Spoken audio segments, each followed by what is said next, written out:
सत्केवल Vidya Mandir myself Sajan Kumar Prajapati class 11 science subject physics unit number 2 topic सार्थक संख्याओं विषय।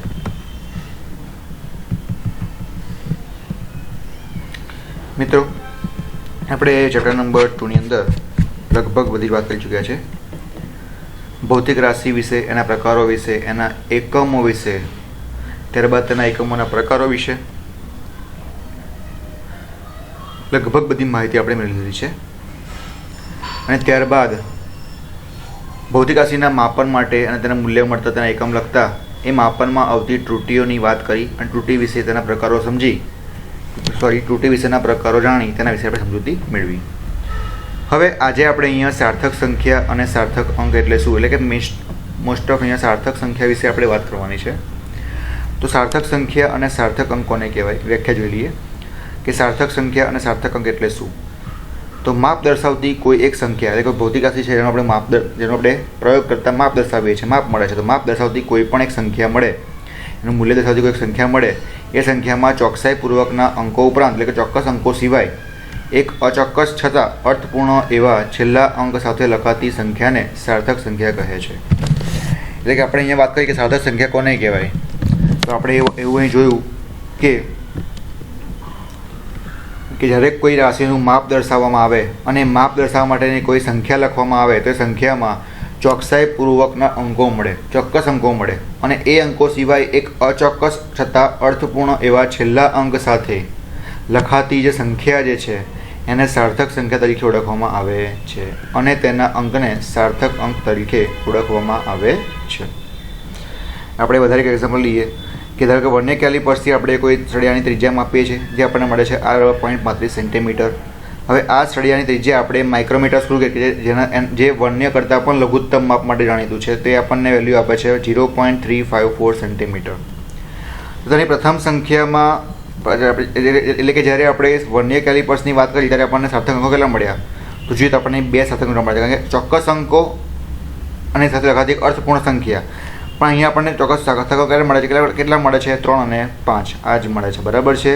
જ્યારે બીજા કિસ્સામાં એટલે કે સ્ક્રૂ ગેજ જે આપણે ત્યારે આપણને સાર્થક અંકો કેટલા મળ્યા, તો ત્યારે આપણને સાર્થક અંકો કેટલા મળ્યા 3, 5 અને 4 મળ્યા।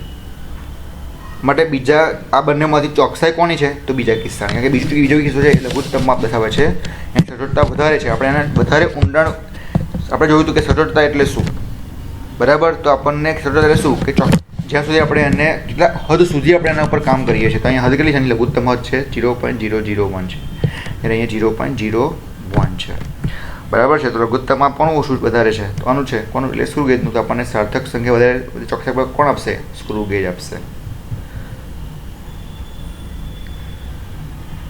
હવે વ્યાખ્યા આપણે વાત કરીએ કે આપણી પાસે એક વેલ્યુ છે 12.38 સેન્ટીમીટર છે, બરાબર છે। હવે અહીંયા પાસે આપણે પાસે અંકો જે 1, 2 અને 3 છે એને આપણે ચોક્કસ કહીએ છીએ કે 1, 2 અને 3 12.38, 12.38માં 3 કેવો છે, ચોક્કસ છે, પછી જે 8 અંક જે છે ચોક્કસ છે નહીં, રાઈટ। હવે આપણે સાર્થક અંક એટલે શું અને સાર્થક સંખ્યા એટલે શું એની વ્યાખ્યા બોલ્યા, આગળ સાર્થક સંખ્યા વિશે વાત કરીએ કે સાર્થક અંકો જ્યારે લખીશું એટલે કે સાર્થક અંકોની જ્યારે સંખ્યા લખવામાં આવશે ત્યારે નક્કી કરવાના કેટલાક નિયમો આપણે જોવા પડશે કે સાર્થક અંકો નક્કી કરવા માટેના કેટલાક નિયમો છે, તમારે યાદ રાખવાના છે, બહુ આઈએમપી છે અને જેને આપણે આગળ એક્ઝામ્પલમાં આપણને ઉપયોગમાં લઈશું અને બહુ આઈએમપી ક્વેશ્ચન છે। તો આપણે પહેલો નિયમ છે, ધ્યાનથી સાંભળી જાઓ કે બધા જ શૂન્યતર અંકો સાર્થક અંક છે। શૂન્યતર એટલે કયા કે જે શૂન્ય ના હોય તેવા, મતલબ કે અહીંયા જુઓ અહીંયા ક્યાંય શૂન્ય છે નહીં, તો બધા અંકો કયા કહેવાશે, શૂન્યતર અંક। એટલે શૂન્યતરનો શબ્દ શું કે શૂન્ય સિવાયના અંકો, જેમ કે 125.53 ગ્રામનું માપ દર્શાવતા અવલોકનમાં 125 એટલે 53 એ 5 કેવા છે, સાર્થક અંકો છે। એટલે પહેલો આપણો નિયમ કયો છે કે બધા જ શૂન્ય સિવાયના અંકો સાર્થક અંકો છે, બધા જ શૂન્ય સિવાયના અંકો કેવા છે, સાર્થક અંકો છે, શૂન્ય ના હોય એના સિવાયના બધા અંકો શું કહેવાય, સાર્થક અંકો કહેવામાં આવે છે। એટલે પહેલો જે મુદ્દો કોનો છે, શૂન્યતર અંક સિવાયના બધા જ અંકો કેવા છે, સાર્થક અંકો છે। એટલે પહેલો મુદ્દો છે શૂન્યતરનો, એટલે કે શૂન્ય સિવાયના અંકોનો, એવું યાદ રાખવાનું। બીજો કે બે શૂન્યતર અંકોની વચ્ચેના બધા જ શૂન્યાંકો પણ સાર્થક અંકો છે। અહીં શું કહ્યું છે, બે શૂન્યતર એટલે કે શૂન્ય ના હોય તેવા બે અંકો હોય, એટલે કે આ એક શૂન્ય નથી અને આ પણ શૂન્ય નથી અને સિવાય જેટલા પણ શૂન્ય આવેલા હોય એ બધા પણ સાર્થક અંકો છે. બધા કેવા છે? સાર્થક અંકો છે. હવે આપણે ઉપર તો કીધું કે શૂન્ય સિવાયના બધા અંકો સાર્થક અંકો છે, અને અહીં શું કહેવામાં આવે છે કે શૂન્યને પણ આપણે સાર્થક અંક કહીએ છીએ. પણ આવું ક્યારે કહીશું તો નથી આપણો કે દશાંશ ચિહ્નવાળી અને દશાંશ ચિહ્ન સિવાયની બંને પ્રકારની સંખ્યા માટે આ નિયમ લાગુ પડે છે. એટલે કે જ્યારે દશાંશ ચિહ્ન લાગુ પડવા દશાંશ ચિહ્ન આપેલો હોય અને દશાંશ ચિહ્નની વચ્ચે શૂન્ય અંકો આપેલા હોય તો એ અંકોને આપણે શૂન્ય અંકો તરીકે લઈ શકીએ છીએ. અહીંયા તો છે જ નહીં એટલે લેવાની વાત આવતી નથી. પરંતુ અહીંયા જોવો દશાંશ ચિહ્ન વચ્ચે આપણને શૂન્ય અંકો જોવા મળે છે, તો એવા અંકોને આપણે સાર્થક અંકો કહેવામાં કહી શકીએ. તો અહીં ટોટલ સાર્થક અંક યાદ રાખવાનું કે બે શૂન્યેતર અંક હોય અને એની વચ્ચે શૂન્ય આવેલા હોય તો બધા જ અંકોને આપણે સાર્થક અંક તરીકે લેવાના છે. પછી એવું નહીં કે 1 2 3 5 લીધા, 4 લીધા, 2 લેવાના નહીં. કેમ લીધા? કારણ કે બે શૂન્યેતર અંકોની વચ્ચે આવેલા છે માટે, અને એ દશાંશ ચિહ્ન હોય કે ના હોય એ બંને માટે લાગુ પડે છે. શું લાગુ પડે છે? આ નિયમ. તો ચાલો ગણો તો અહીંયા સાર્થક અંકોની સંખ્યા કેટલી થઈ? 1 2 3 4 5 અને 6. અહીંયા સાર્થક અંકની સંખ્યા કેટલી થાય છે? 6 તરીકે થાય છે 1 2 3 4 5 6. તો બીજો નિયમ શું છે કે શૂન્યેતર અંકો સિવાયના પણ, એટલે કે શૂન્યેતર અંકની વચ્ચેના શૂન્યાંકો પણ સાર્થક અંકો છે. પહેલો મુદ્દો છે કે શૂન્ય સિવાયના અંકો, બીજો છે શૂન્ય અંકો પણ સાર્થક અંકો છે. ત્રીજો મુદ્દો જોઈએ, જો સંખ્યા 1 કરતાં નાની હોય તો દશાંશ ચિહ્નની જમણી તરફના પરંતુ શૂન્યેતર અંકની ડાબી તરફના અંકો સાર્થક અંકો નથી. હવે સાંભળો કે જો સંખ્યા 1 કરતાં નાની હોય, સંખ્યા એટલે આપણે આજે આખી સંખ્યા છે કેવી છે? 1 કરતાં નાની છે, ઓબ્વિયસલી 0.00 સમથિંગ વાપરી છે. 1 કરતાં નાની હોય તો દશાંશ ચિહ્નની જમણી તરફના, એટલે દશાંશ ચિહ્ન આવી રહ્યું એની જમણી તરફના, એટલે કે આ તરફના અંકો બરાબર, પરંતુ શૂન્યેતર અંકની ડાબી તરફના, એટલે કે શૂન્ય અંક કયા? શૂન્ય ના હોય તેવા, તો એવા અંકો કઈ છે? આ તરફ, એની ડાબી તરફના સાર્થક અંકો નથી. એટલે કે આ જે છે એ સાર્થક અંકો છે નહીં. તો બાકી અંકો રહ્યા 1 2 3 અને 4, એટલે કે રહેશે 1 4 0 8 એ સાર્થક અંકો છે. હવે આ ત્રીજો મુદ્દો કયો છે? ત્રીજો મુદ્દો છે સંખ્યા 1 કરતાં નાની હોય તેના માટેનો. જો સંખ્યા 1 કરતાં નાની હોય તો દશાંશ ચિહ્ન જે આપેલું હોય ત્યાંથી જમણી તરફના અથવા જમણી તરફના, પરંતુ દશાંશ ચિહ્નથી ક્યાં? જમણી તરફના, પરંતુ શૂન્યેતર અંકોની ડાબી તરફના અંકો જેટલા પણ હોય એને આપણે સાર્થક અંક તરીકે લઈ શકતા નથી. તો ત્રીજો મુદ્દો છે કોનો છે? સંખ્યા 1 કરતાં નાની હોય તેનો. બરાબર. શું બોલીશું ત્રીજા મુદ્દામાં? કે જો સંખ્યા 1 કરતાં નાની હોય તો દશાંશ ચિહ્નની જમણી તરફના પરંતુ શૂન્યેતર અંકની ડાબી તરફના અંકો એ સાર્થક અંકો નથી. ત્રીજો મુદ્દો છે સંખ્યા 1 કરતાં નાની હોય તેનો. પહેલો મુદ્દો કયો હતો? શૂન્ય સિવાયના અંકોવાળો. બીજો કયો હતો? બીજો મુદ્દો કયો હતો? કે બોલો એ બે શૂન્યેતર અંકોની વચ્ચેના બધા શૂન્યાંકો પણ સાર્થક અંકો છે. એટલે બીજો મુદ્દો છે શૂન્યેતર સિવાયના અંકો માટેનો. ત્રીજો છે 1 કરતાં સંખ્યા કેવી હોય? નાની હોય તેના માટે. ચોથો મુદ્દો વાત કરીએ કે દશાંશ ચિહ્નની સિવાયની સંખ્યામાં, એટલે કે દશાંશ ચિહ્ન ક્યાં દશાંશ ચિહ્ન હોય નહીં એવી સંખ્યામાં અંતિમ શૂન્યેતર અંકની જમણી તરફના, એટલે કે દશાંશ શૂન્ય ના હોય અને અંતિમ શૂન્યેતર અંકની જમણી તરફના, એટલે કે અંતિમ શૂન્યેતર અંક કયો છે? આપણો અહીંયા 2 છે, તો અહીં જમણી તરફના અંકો એટલે કે આ તરફના અંકો એટલે કે કયા? 0 0 એ સાર્થક અંકો છે નહીં. ચોથો મુદ્દો શું કહે છે કે દશાંશ ચિહ્ન ના હોય, ઉપર દશાંશ ચિહ્ન હતું અને દશાંશ ચિહ્ન ના હોય તો શૂન્યેતર અંકની જમણી તરફના અંકો એ સાર્થક અંકો નથી. યાદ રાખો, દશાંશ ચિહ્ન હોય તો શૂન્યેતર અંકની ડાબી તરફના અંકો સાર્થક અંકો નથી. દશાંશ ચિહ્ન ના હોય તો શૂન્યેતર અંકની જમણી તરફના અંકો એ સાર્થક અંકો નથી. હવે મુદ્દા સરખા છે.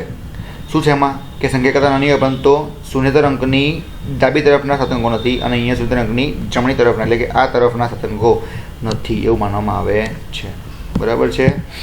પાંચમો મુદ્દો છે દશાંશ ચિહ્નવાળી સંખ્યામાં અંતિમ શૂન્યેતર પછીના બધા શૂન્યાંકો સાર્થક અંકો છે. એ શું કહ્યું છે કે જો હવે દશાંશ ચિહ્નવાળી કોઈ સંખ્યા હોય અને એમાં અંતિમ શૂન્યેતર પછીના બધા શૂન્યાંકો હોય તો સાર્થક અંકો છે. એટલે કે દશાંશ ચિહ્ન હોય તો અહીં પાછું છેલ્લો શૂન્યાંક અંક કયો છે? 8 છે, અને પછીના અંકો પણ શું છે? શૂન્યેતર અંકો છે. એટલે આમ જોવા જઈએ તો આ બંને મુદ્દાઓ એક સાથે યાદ રાખીશું, આપણે વધારે યાદ રહેશે. આને આપણે યાદ રાખીશું સંખ્યા 1 કરતાં નાની હોય એના માટે. તો આમાં શું કહ્યું છે? ચોથામાં શું કહ્યું હતું કે દશાંશ ચિહ્ન ના હોય એવી સંખ્યાની અંદર જમણી તરફના શૂન્ય અંકોને આપણે સાર્થક અંકો લેતા નથી. આમાં શું કહે છે કે દશાંશ ચિહ્ન હોય તો જમણી તરફના અંકોને આપણે સાર્થક અંકો તરીકે લઈએ છીએ. તો અહીંયા સાર્થક અંકો કેટલા થયા? જુઓ તો જો દશાંશ ચિહ્ન પછીની વાત છે. હા, દશાંશ સંખ્યાના અંતિમ શૂન્યાંક પછીને એટલે દશાંશ પછી દશાંશની વાત કરીએ અને એના પછી અંતિમ શૂન્યાંક જો કંઈ 0 હોત તો આ અંતિમ શૂન્યાંક ના કહેવાય પાછળ 8 હોત તો અહીંથી ગણત મતલબ કે જો એક્ઝામ્પલ આવ્યું છે કંઈ 0 છે પણ અંતિમ શૂન્યાંક કઈ છે અહીંયા આગળ છે તો અહીંથી ગણાય કે દશાંશ ચિહ્ન પછીની સંખ્યા દશાંશ ચિહ્નવાળી સંખ્યા હોય એમાં અંતિમ શૂન્યાંક પછીની જે સંખ્યા હોય એના બધા શૂન્ય આપણે સાર્થક તરીકે લઈ શકીએ છીએ એટલે આ તો લેવાનો જ પણ પાછળ શૂન્ય હતું તો શૂન્ય આપણે કાઉન્ટ કરી શકીએ સોરી તો આપણે અહીંયા પાસે સાર્થક કેટલા છે તો 1 2 3 તો કેટલા મળશે આમાં 3 મળશે અને કેટલા મળશે 1 2 3 અને 4 મળશે પણ અહીંયા આગળ 7 તો છે એટલે આપણને લેવો પડે કે 1 2 3 અને 4 તો અહીંયા પણ 1 2 3 અને 4 મળશે છેલ્લો એક મુદ્દો વાંચી લઈએ કે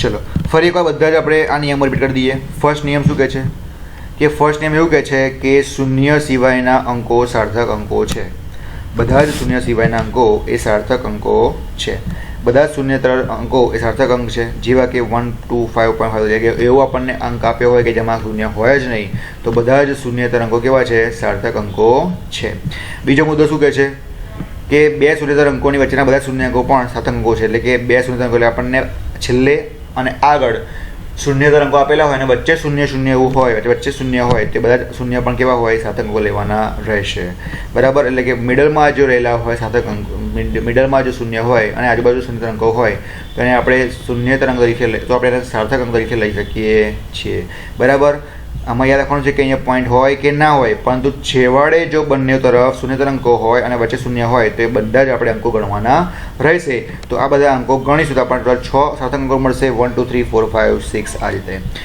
તો બીજી વાત થઈ શૂન્ય સિવાયના અંકોની ત્રીજી વસ્તુ શૂન્યવાળા અંકોની ત્રીજી વસ્તુ કે જો સંખ્યા 1 કરતાં નાની હોય કે કોઈ આપણે સંખ્યા આપેલી હોય સંખ્યા 1 કરતાં નાની હોય તો એ સંખ્યાની અંદર શૂન્યેતર અંકની ડાબી તરફના જેટલા પણ શૂન્ય હોય એ બધા જ કેવા હોય સાર્થક અંકો નથી તો બાકી અંકો લેવાના એટલે કે 1 2 3 4 રહેશે બરાબર એટલે કે સાર્થક અંકોમાં જો સંખ્યા 1 કરતાં નાની કોઈ સંખ્યા આપેલી હોય અને એ સંખ્યાની અંદર આપણે વાત કરીએ તો ડાબી તરફ શૂન્યેતર અંકોની જમણી તરફના ડાબી તરફના કોઈ પણ અંકો આપણે સાર્થક અંકો લેવાના નથી રાઈટ ચોથો મુદ્દો કે જો દશાંશ ચિહ્નવાળી સંખ્યા ના હોય દશાંશ ચિહ્નવાળી અને છેલ્લો દશાંશ ચિહ્ન ચોથો મુદ્દો છે દશાંશ ચિહ્ન વગરની અને પાંચમો મુદ્દો છે દશાંશ ચિહ્ન વાળી તો બંનેમાં સરખું જ છે કે દશાંશ ચિહ્ન વગરની જે સંખ્યા હોય તો અંતિમ શૂન્યેતર અંકની જમણી તરફના એટલે કે આપણી પાસે કોઈ સંખ્યા હોય કે જેમાં દશાંશ ચિહ્ન ના હોય અને એમાં જે અંતિમ શૂન્યેતર અંક હોય એની જમણી તરફના જે અંકો હોય એને આપણે સાર્થક અંક તરીકે લેતા નથી દેટ મીન્સ કે અહીંયા 142 મીટર છે તો 142 0 સેન્ટીમીટર થાય તો 142 અને આ જુઓ અહીંયા કોઈ દશાંશ ચિહ્ન છે નહીં પરંતુ છેલ્લા શૂન્યેતર અંકની પાછળ આપણે જમણી તરફ બે શૂન્ય અંકો આપેલા છે તો આપણે સાર્થક અંકો લેવાના નથી જો દશાંશ ચિહ્ન આપેલું હોય તો અંતિમ શૂન્યેતર પછીના બધા શૂન્ય અંકો સાર્થક અંકો છે એટલે દશાંશ ચિહ્ન આપેલું ના હોય તો છેલ્લા અંકો સાર્થક અંકો છેલ્લા શૂન્ય સાર્થક અંકો લેવાના નહીં દશાંશ ચિહ્ન આપેલું હોય તો છેલ્લા અંકો સાર્થક અંકો લેવાના આમાં 1 કરતાં ઓછી એવું કંઈ વાત કરવાની નથી આપણે યાદ રાખી શકીએ આમાં ખાલી 1 કરતાં ઓછી હોય એમાં ખાલી શું રાખવાનું ડાબી તરફના 1 કરતાં મોટી હોય તેમાં શું રાખવાનું જમણી તરફના પરંતુ દશાંશ ચિહ્ન સિવાયની હોય તો લેવાના નહીં દશાંશ ચિહ્ન હોય તો લેવાના તો આશા રાખીશું કે આજે આ સાર્થક સંખ્યાની અંદર તમને નિયમોની અંદર તમને ખ્યાલ આવ્યો હશે આગળ વાત કરીએ કે હવે આપણે સાર્થક સંખ્યાઓના નિયમો અને સાર્થક અંકો શું જેના વિશે વાત માહિતી તમે લીધી પરંતુ આપણી પાસે કોઈ સંખ્યા હોય એ સંખ્યાને રાઉન્ડ ઓફ કરવાનું છે તો કેવી રીતના કરવું એના માટે કેટલાક મુદ્દાઓ છે જે આપણે અહીંયા ધ્યાનમાં લેવાના છે ચલો વાત કરીએ કે ભૌતિક રાશિના માપનની સંખ્યાને રાઉન્ડ ઓફ કરવા માટે કયા કયા મુદ્દાઓ ધ્યાનમાં લેવા જોઈએ આપણે કોઈ પણ ભૌતિક રાશિનું માપન કરીએ અને આપણને કોઈ સંખ્યા મળે અને સંખ્યા અંદર આપણે જ્યારે એને રાઉન્ડ ઓફ કરવી હોય તો રાઉન્ડ ઓફ કરવા માટે આપણે અહીંયા કેટલાક મુદ્દાઓ ધ્યાનમાં લેવાના રહેશે કયા કયા છે તો પહેલો મુદ્દો છે કે આપેલ સંખ્યામાંથી જે અંક કાઢી નાખવાનો હોય તે 5 કરતાં ઓછો હોય તો તેની પહેલાંના અંકમાં કોઈ ફેરફાર કરવો નહીં હવે ધ્યાનથી સાંભળો અહીં શું કહે છે આપણને આગળ કે આપણી પાસે એક સંખ્યા છે તો કે આપણી પાસે એક સંખ્યા છે હવે આ સંખ્યામાંથી આપણે જે અંક કાઢવાનો હોય બરાબર તો કે મારે અહીંયાથી આ અંક કાઢવાનો છે તો આ અંક કાઢવાનો હોય તો તે 5 કરતાં ઓછો હોય એટલે કે આ બંને અંક કેવા છે 5 કરતાં ઓછો છે તો તેની પહેલાંના અંકમાં કોઈ ફેરફાર કરવાનો મતલબ 6 છે તો 6 લખવાનામાં કોઈ ફેરફાર કરવાનો નથી હવે આપણે શું કહું છું કે આપણી પાસે કોઈ સંખ્યા હોય અને એ સંખ્યાની અંદર જે આપણે અંક કાઢી નાખવાનો હોય તે અંક 5 કરતાં ઓછો હોય, આ અંક કેવો છે 5 કરતાં ઓછો છે, તો આગળની સંખ્યામાં એટલે કે આની સંખ્યામાં કોઈ ફેરફાર પડતો નથી. મતલબ કે 10.643માં અમારે 4 કાઢી નાખવો છે તો 10.6 જે 4 5 કરતાં નાનો છે તો 6નું શું રહેશે 6 રહેશે, સેન્ટીમીટર લખાય છે. અને અમારે 3 સાતક અંકો સુધી રાઉન્ડ અપ કરતાં 10.6 લખી શકાય. કારણ કે આપણે 3 સાતક અંકો છે એને આપણે રાઉન્ડ અપ કર્યા છે એની આગળ 10.6 સેન્ટીમીટર લખી શકાય. પહેલો મુદ્દો યાદ રહી ગયો કે સંખ્યા 5 કરતાં નાની હોય તો એની આગળની સંખ્યામાં કોઈ જ ફેરફાર થતો નથી રાઉન્ડ અપ કરતી વખતે. બીજો મુદ્દો કે જે સંખ્યા ધારો કે મારી પાસે એક વેલ્યુ છે સંખ્યામાં, મારી અંદર શું કરવું છે સંખ્યાનો મારે કોઈ સંખ્યા કાઢી નાખવી છે, તો જે સંખ્યા કાઢી નાખવી હોય એ સપોઝ 5 કરતાં મોટી છે. માટે ધારો કે મારે આ 5ની સંખ્યા કાઢી નાખવી છે અને કેવી છે 5 કરતાં મોટી છે, તો આગળની સંખ્યામાં શું કરવાનું 1 ઉમેરવો પડે. તો શું બોલીશું કે ધારો કે મારી પાસે કોઈ સંખ્યા છે, સંખ્યામાંથી કોઈ અંક કાઢવો છે અને એ અંક જો 5 કરતાં મોટો હોય તો આગળની સંખ્યામાં 1 ઉમેરી દેવો જોઈએ. તો અહીંયા મારી પાસે જે સંખ્યામાં જે કાઢવાની છે કેવી છે 5 કરતાં મોટી છે એટલે કે 9 છે, તો આગળમાં મારે 1 ઉમેરી દેવું પડે એટલે 6 7 થઈ જાય તો મને શું મળશે 16.7 મળશે. બરાબર છે, ખ્યાલ આવી ગયો. અને કોઈ પણ રાઉન્ડ અપ કરીએ રાઉન્ડ અપ 3 સાર્થક અંક સુધી કરવાનું, એનાથી વધારે કરવાનું હોતું નથી. કેમ તો જો 1 2 ને 3. હવે ત્રીજો મુદ્દો છે કે સંખ્યામાંથી જે અંક કાઢી નાખવાનો હોય તે અંક 5 હોય. મતલબ કે મારે જે અંક કાઢવાનો છે એ અંક કેવો છે છેલ્લો 5 જ છે, તો તેની પહેલાંનો અંક એકી હોય એટલે કે જે અંક મારે કાઢવાનો હોય અને એ અંક જો 5 હોય 5 જ હોય અને એની આગળની સંખ્યા જો એકી સંખ્યા હોય તો તેમાં મારે 1 ઉમેરવો, અથવા જો આગળની સંખ્યા બેકી હોય તો તેમાં મારે કંઈ જ ઉમેરવાનું રહેતું નથી. ક્યારે એવું થાય કે જ્યારે જે કાઢવાનો અંક હોય 5 હોય ત્યારે. હવે ધ્યાન આપો, આ એક્ઝામ્પલની અંદર મારે અહીંયા જે અંક કાઢવો છે 5 છે, પરંતુ આગળનો અંક કેવો છે એકી સંખ્યા છે, તમારે શું કરવાનું 1 ઉમેરવાનું રહેશે એટલે શું એકી સંખ્યા 10.6 લખીશ. પરંતુ અહીંયા આગળ તો અહીંયા મારે 5 જ છે તો અહીંયા આગળ બેકી સંખ્યા છે માટે અહીંયા આગળ ઉમેરવાનું હોતો નથી, તો 10.4નું 4 જ રહેશે. તો આ બીજા આપણે અગત્યના 3 મુદ્દાઓ વિશે.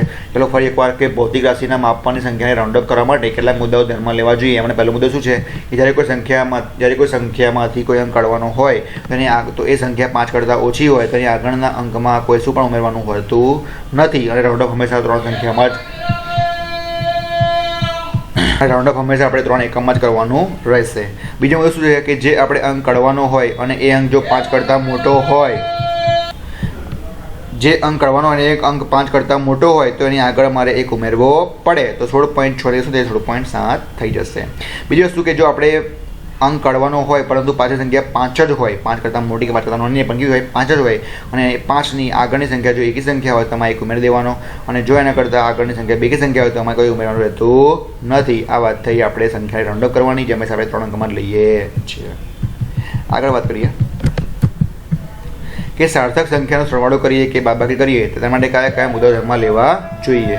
હવે અહીંયા પ્રશ્ન કેવો છે કે આપણે જ્યારે કોઈ પણ સંખ્યાનો આપણે સરવાળો કરતા હોય કે બાદબાકી કરતા હોય તેની અંદર પણ સાર્થક સંખ્યાના આપણે ધ્યાનમાં લેવા માટે મુદ્દા કયા કયા છે એના વિશે આપણે આજે અહીંયા વાત કરવાની રહેશે.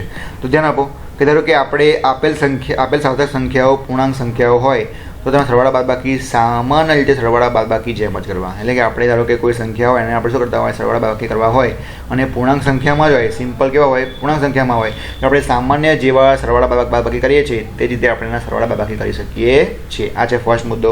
સેકન્ડ મુદ્દો છે કે આપેલ સાર્થક સંખ્યાઓમાંથી જે સંખ્યામાં દશાંશ ચિહ્ન પછી જેટલા લઘુત્તમ સાર્થક અંકો હોય તેટલા સાર્થક અંકો સરવાળા બાદબાકીની મળતા અંતિમ પરિણામમાં દશાંશ અને દર્શાવવા.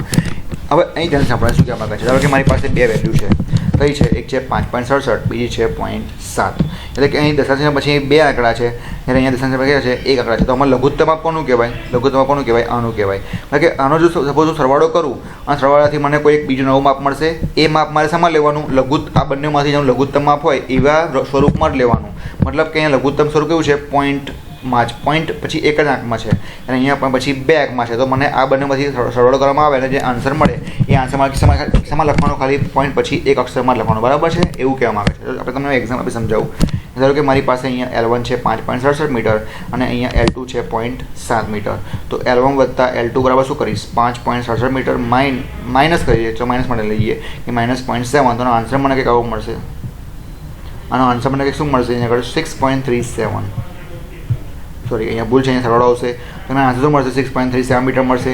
હવે મેં કહ્યું એમ કે મારે લઘુત્તમ માપ બંનેનું જેમાંથી હોય એ રીતે મારે આન્સર લખવો. તો લઘુત્તમ કેવું છે? અહીંયા પોઈન્ટ પછી એક આંકડો આનું છે, લઘુત્તમ આવ્યું છે 0.7માં. તો શું લખીશ? અહીંયા 6.3. હવે ધ્યાન આપો. હવે જ્યારે આવું કરવા તેમાં આપણે આગળ મુદ્દા જોઈ ગયા કે જો પાછળનો અંક 5 કરતાં મોટો હોય તો આગળ શું કરી દેવાનો? 1 ઉમેરી દેવાનો. તો શું આવશે 6.4 મીટર આવશે. ખ્યાલ આવી ગયો? તો આપણે રાઉન્ડ અપ કરવું જરૂરી છે. તો આમાં બધા આશા રાખે કે આજના લેક્ચરની આજે બધાને આમાં આઈડિયા આવી ગયો હશે. બરાબર છે કે સરવાળો બાદબાકી કરીએ તો સરવાળો આપણે આમાં એટલું રાખીશું કે સરવાળો કરીએ કે બાદબાકી કરીએ, એમાં આપણે જ્યારે સરવાળો કરીએ કાં તો બાદબાકી કરીએ ત્યારે જોવાનું રહેશે કે જ્યારે આપણે જે પેલી સંખ્યાનો સરવાળો બાદબાકી કરીએ છીએ એ સંખ્યામાં લઘુત્તમ માપ જેનું છે આન્સર પણ આપણને એના માપમાં જ મળવો જોઈએ. અને માપમાં મળ્યા બાદ આપણે એને સાર્થક આપણે એ સંખ્યાને રાઉન્ડ અપ કરવાનું પણ ભૂલવાનું નથી. બરાબર? જે આપણે આગળ 3 મુદ્દાઓ વાત કરીએ 3 મુદ્દાઓ રાઉન્ડ અપમાં તમારે યાદ રાખવાના રહેશે.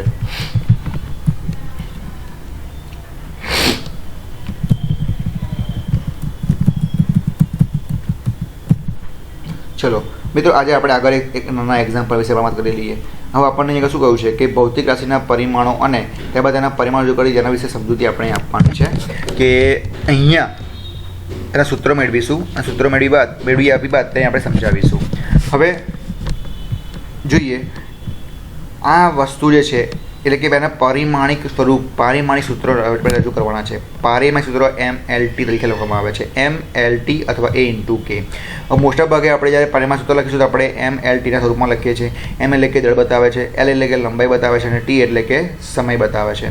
જ્યાં A છે એ શું બતાવે છે? એમ્પિયર. જ્યારે વિદ્યુત પ્રવાહની વાત થાય ત્યારે આપણે એ વાપરવાનો છે. જ્યારે આપણે તાપમાનની વાત કરીએ ત્યારે આપણે અહીંયા કેલ્વિન વાપરવાનો રહેશે. બરાબર છે? અહીં આપણે થોડું ફ્રેશઅપ કરી લઈએ કે આપણને કહ્યું છે કે કોઈપણ સાધિત ભૌતિક રાશિને જ્ઞાત મૂળભૂત ભૌતિક રાશિના સંયોજન રૂપે દર્શાવી શકાય છે. સરળતા ખાતર આવી મૂળભૂત રાશિઓને કોઈ સંજ્ઞા વડે દર્શાવતા દળને આપણે M તરીકે, લંબાઈને આપણે L તરીકે અને સમયને આપણે T તરીકે આપણે સંયોજનને આપણે સરળતા ખાતર આવા નાના સિમ્બોલ રૂપે દર્શાવી શકીએ છીએ. જો વિદ્યુત પ્રવાહ આપેલો હોય તો આપણે એને A તરીકે દર્શાવીશું. તે જ રીતે જો આપણે કોઈ ભૌતિક રાશિ જો એમાં થર્મોડાયનેમિક તાપમાન આપેલું હોય કે જ્યોતિ તીવ્રતા આપેલી હોય તો આપણે એમાં અનુક્રમે કેલ્વિન, કેન્ડેલા અને મોલ જેવી સંજ્ઞા વડે દર્શાવીએ રહેશે.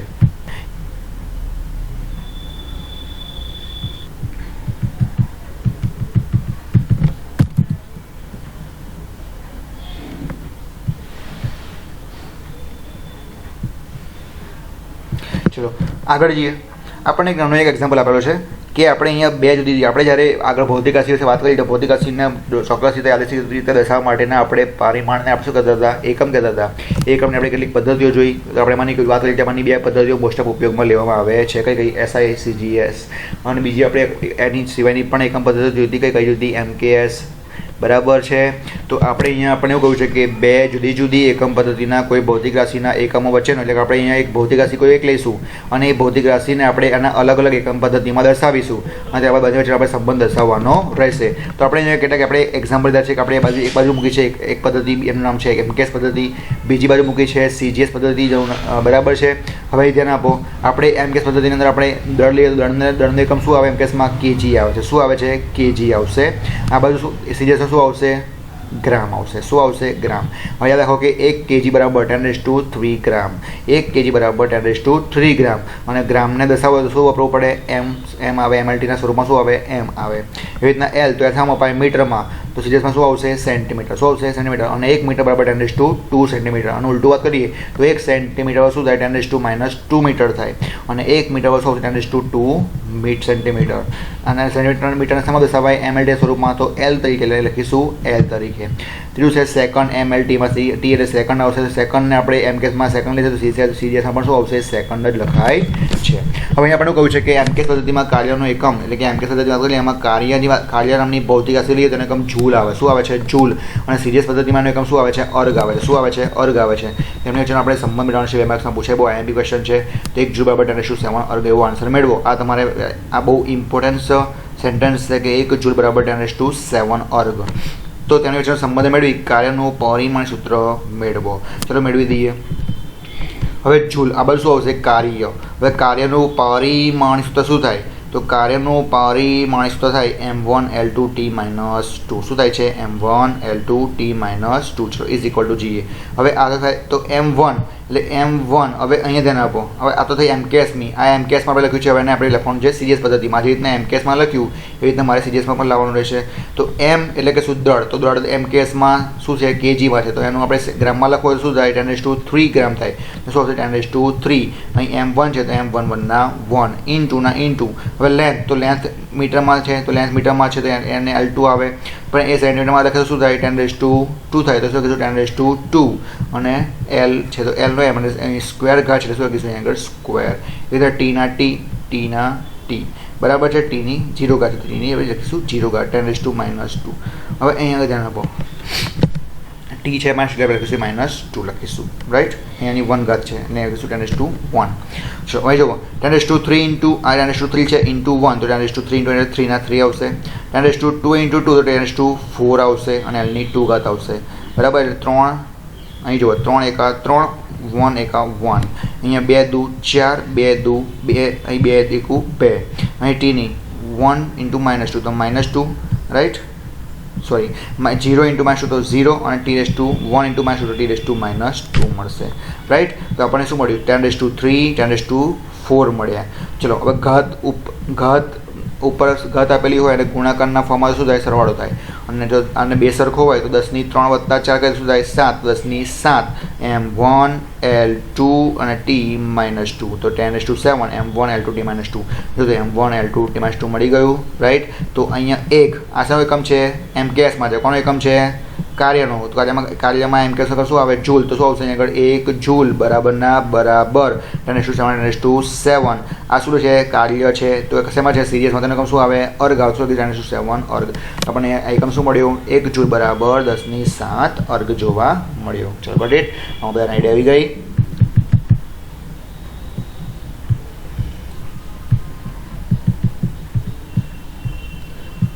તો આશા રાખીએ કે આજના ચેપ્ટરની અંદર આપનો ખ્યાલ આવ્યો હશે, મજા આવી હશે આશા. જય હિન્દ, જય Bharat, thank you very much.